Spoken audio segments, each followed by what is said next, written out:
जय हो करौली सरकार की, जय हो सच्चे दरबार की। बोलो राधा रमण हरि बोल ओम। भक्तों, इसके पहले आपने देखा स्वामी राधा रमण जी की संक्षिप्त जीवनी और अभी विस्तार रूप में इनकी जीवनी लिखी जा रही है, जो कि आगे प्रस्तुत होगी।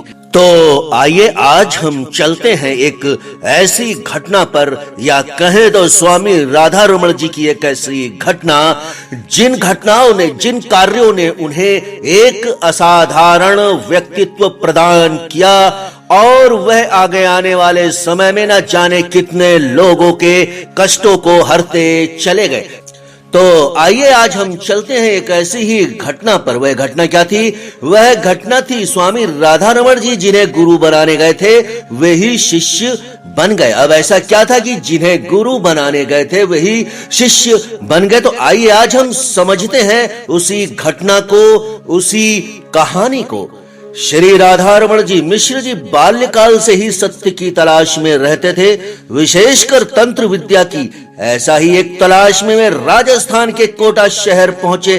किसी ने बताया कि कोटा के पास स्थित पहाड़ी का एक छोटा सा आश्रम है, वहां एक स्वामी जी हैं, वे इस विद्या के जानकार हैं। मिश्रा जी ने पता पूछते पूछते भटकते भटकते उनके आश्रम पहुंच गए। आश्रम में प्रवेश करते ही एक तगड़ा सा सांवला सा व्यक्ति मिला। मिश्रा जी ने उन्हें बताया कि स्वामी जी से मिलने आए हैं, क्या मुलाकात हो सकती है? उस सांवले आदमी ने उत्तर दिया कि स्वामी जी तो समाधि में है, 10-12 दिन बाद निकलेंगे, तभी मुलाकात हो सकती है। अब शाम हो गई थी, इसलिए मिश्रा जी वहीं रुक गए। खाने का समय हो गया था, अब उन्हें कुछ भूख भी लगी थी। तब उस सांवले व्यक्ति ने एक मुट्ठी भर कच्चे चावल हाथ में लिए और स्वामी राधा रमण जी को दिए और कहा, इन्हें ले जाओ, ये जो झरना बह रहा है कपड़े में बांधकर उसमें लटका दो, कुछ देर बाद निकाल लेना।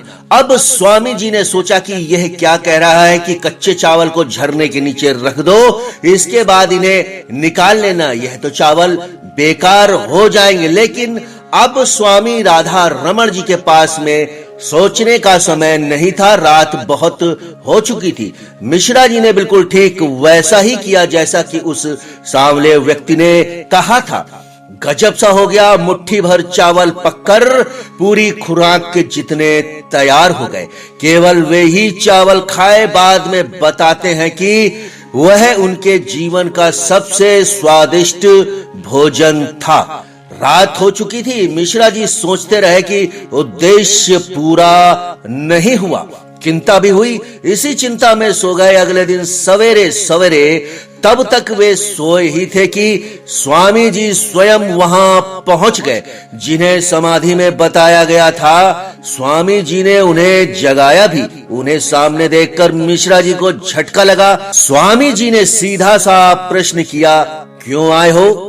मिश्रा जी बोले कि आपको गुरु बनाना है। स्वामी जी ने कहा कि मैं तुम्हें मिलूंगा, लेकिन अभी तुम वापस जाओ, तुम्हारा मित्र गोपी प्राण छोड़ रहा है, तुम नहीं पहुंचे तो उसकी मृत्यु हो जाएगी।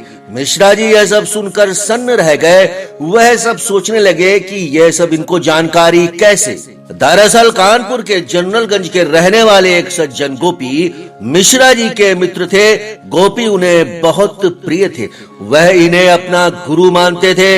यह सूचना सुनकर मिश्र जी भी थोड़े बेचैन हुए। अब क्या किया जाए? वहां से तो स्टेशन पहुंचने के कई घंटे लगेंगे, फिर रेलगाड़ी भी निकल जाएगी। उस समय वहां से कानपुर की एक ही रेलगाड़ी थी। स्वामी जी ने कहा कि इसकी चिंता मत करो, तुम जाने का मन बनाओ, पहुंच जाओगे। इसके बाद स्वामी जी ने उन्हें एक फूल दिया और कहा कि जाकर इसे गोपी के माथे पर लगा देना। इसके बाद कहा कि अब इस व्यक्ति, सांवले व्यक्ति के कंधे पर बैठ जाओ।